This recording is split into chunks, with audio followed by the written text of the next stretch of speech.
And a lot of people on YouTube don't know about the whole PDI bit of your life and how you became suspended. And I know, people still say, why didn't you go IFBB? It's like, I can't. You know, I went to PDI, got a year suspension, argued the point, got 2 years suspension. And then I see Ciccarello try and tell people too, I threw it back in the face. But set it straight for the record. In '08, I got my pro card back.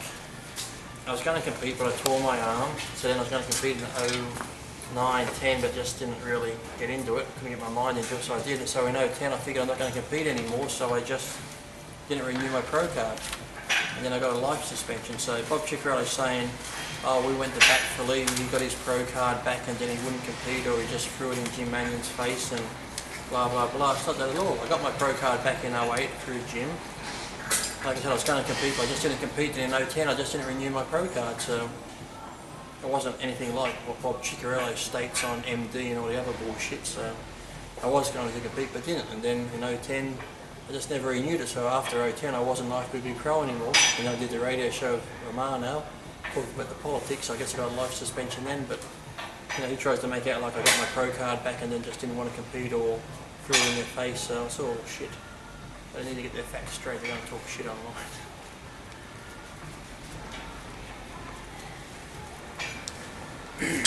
And in regards to the criticism, I used to listen to the radio shows. You obviously didn't hold back, but I know your mantra is that if it's the truth, it's got to be heard. Well, it doesn't even have to be heard, but I'm just the type of person, if you ask a question, I'm not going to bullshit you. So if someone wrote a question in or just asked a question on the radio show or whatever John and I spoke about, you always made it the truth. So what? You know, he said you can't get sued for the truth if it's the truth. So, you know, like I said, you know, you can get defamation of someone who's going making stories up and go making shit up, but shit.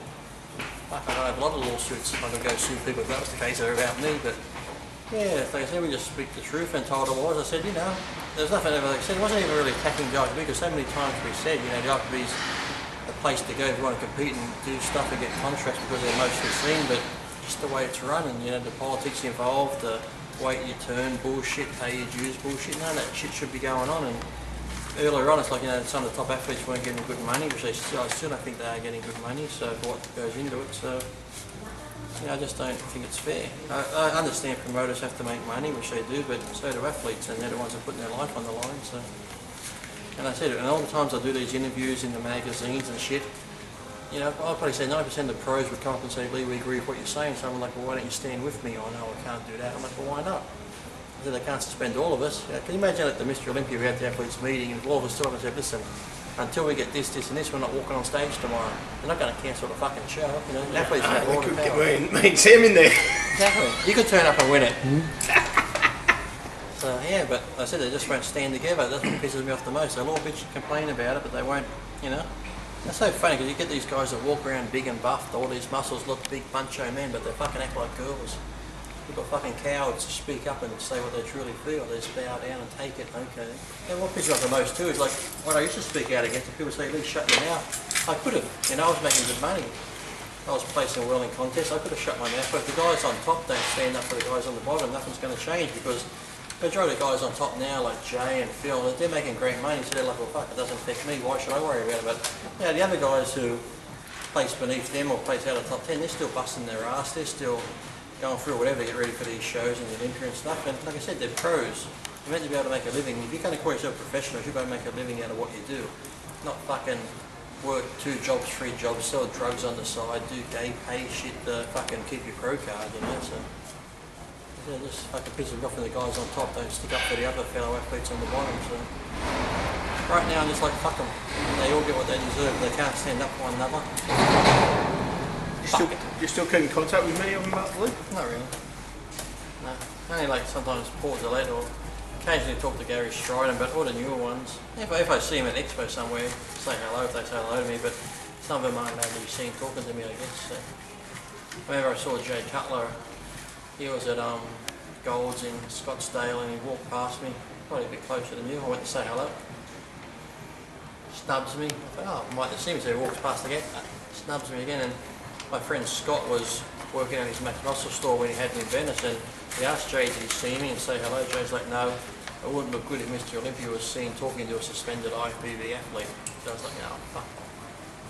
So fucking petty. It's like, So you got brushed by Mr. Olympia. oh yeah. Ooh.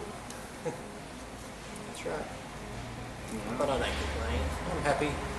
That's the thing, I think some of them talk so much shit because they get fucking pissed off that I have done my own thing, you know. I've always been a compete for 7 years. I was still one of the most talked about on the internet. Still had fans, still having contracts and endorsements and shit like that. So I guess even there, some get pissed off, you know. So, and then you get the ones like Sean Ray, well, they can't stick with a supplement company. Well, Sean's been in quite a few supplement companies, and like I said, I've been in the sport for 30 years. Over 30 years, you know, over 30 years, some people change a lot of jobs, you know. A couple of those companies I was with, like ProLab, I was with them for 4 or 5 years. They got sold out, went somewhere else, so the whole thing changed. So, like I said, some of the companies I've been with, they either went bust or so you do move on. You do change companies over that many years. So people try and work out that it's like my fault, but please. I think I only ever had one bad experience with a company, so. But yeah, online, they all know about it.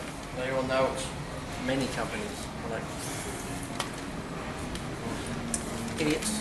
But what can you do, Sam?